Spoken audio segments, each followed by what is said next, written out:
Hey guys, Andy Glass here, STVracking.com. I want to show you a quick little install video on how we install the brand new AT version of the Shark-Loc. The AT version includes a spring, a 6x32 screw that goes into this back hole, and then a retention stud that goes in the hole above the Shark-Loc lever to allow that spring to extend and apply that spring force to the Shark-Loc lever.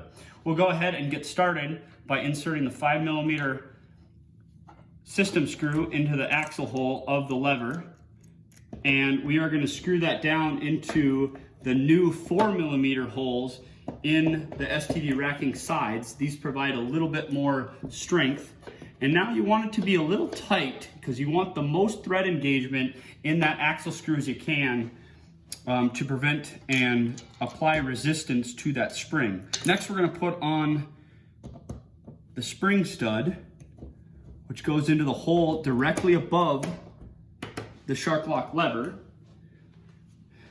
And then we're gonna put the 6x32 screw inside the spring hole.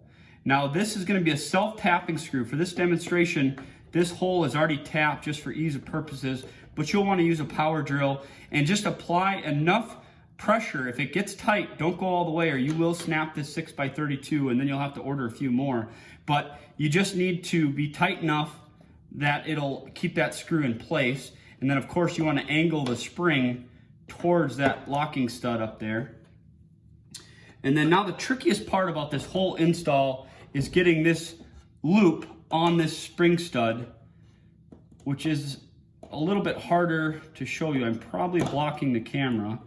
But if you just apply a little bit of force to one side of the spring like this, stretch that leaf side and then snap it around and you're good to go. And now you can see that spring action on the lever. Next, we're going to install the angle bracket with a brand new longer 5/8 locking stud. And we'll put that in position, line it up to the pre-drilled holes, put that stud into the mouth of the Shark, and then secure them with the two included Phillips screws.